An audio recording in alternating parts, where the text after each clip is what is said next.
બીજી મારી એક રિક્વેસ્ટ સાંભળી લો, કોઈ અપશબ્દ નહીં બોલે, કોઈ નહીં ગાળ નહીં બોલતા, કોઈ મારી એક રિક્વેસ્ટ સાંભળી લો, જે છે એ દીવા જેવી વાત સાંભળજો. અમે સામે જ હતા, પેલા બંધ કરજો. લાઈ થઈ ગયું ને, રિક્વેસ્ટ છે મારી. ભાઈ લાઈ થઈ ગયું, બોલો તમે બોલો. ભાઈ સાંભળો, ઉતારવો છે, ઉતારવો ફટાફટ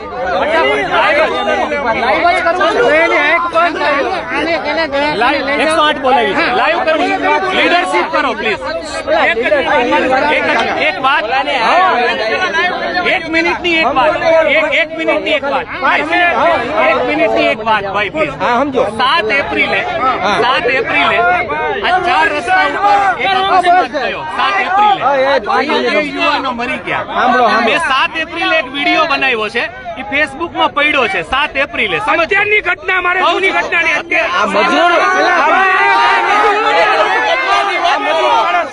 મજૂર માણસ છે, મરતા બચ્યો છે ને, મરતા બચ્યો છે ને. તમારા હિસાબે કીધો તમે રાઈટ છો કે રોંગ છો? તમે રાઈટ છો કે રોંગ છો? મરતા બચ્યો છે ને બિચારો. આ માણસ મરી જાત ને તમારા હિસાબથી. તમારા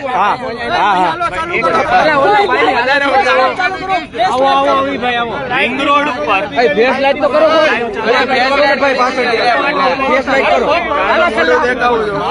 પિયુષભાઈ નો પગ ભાંગેલો છે. ભાઈ પિયુષભાઈ નો પગ ભાંગેલો છે. હા લાઈ શરૂ છે, હા લાઈ શરૂ છે. સરદાર ચોક છે, હા રિંગ રોડ છે, બધા ફેસ લાઈટ ચાલુ કરો. વિસ્તારની પાછળનો ભાગ છે. અહીંયા 4 રસ્તા ઉપર રોંગ સાઈડમાં બસ જતી હતી, એને રોકવા માટે હું દોડ્યો. એટલે આ ભાઈ જે બાઇક ચાલક, જેને આ બધું વાગ્યું છે, એની સાથે હું અથડાયો.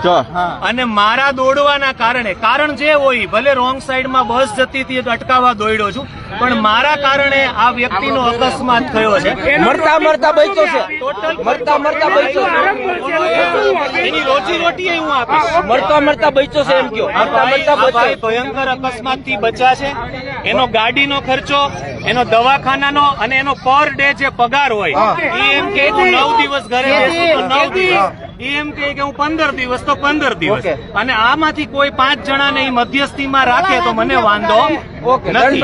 બરાબર, હું બસ ને રોંગ સાઈડમાં ન જાય ને. બીજું મારું સાંભળી લો, જો તમારું સાંભળી લો, બીજી મારી વાત સાંભળી લો. 7 એપ્રિલે કોઈ પણ ચેક કરવાનું છે. 7 એપ્રિલે મેં એક વિડીયો બનાવ્યો, અહીંયા 2 યુવાનો અકસ્માતમાં મરી ગયા. એટલે મેં એવું કીધું કે 4 બમ્પ નથી, કેટલા 4 બમ્પ આજે આવી ગયા, બની ગયા છે. 7 એપ્રિલ નો મારો વિડીયો અને 4 બમ્પ, 4 અહીંયા. ભાઈ હવે આ કામ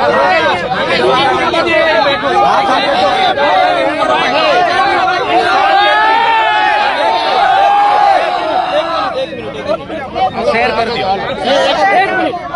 હવે સુરતવાસીઓને ખાલી એટલું જ કહેવાનું, 7 એપ્રિલે મેં બંધ બનાવ્યા, 4 બંધ.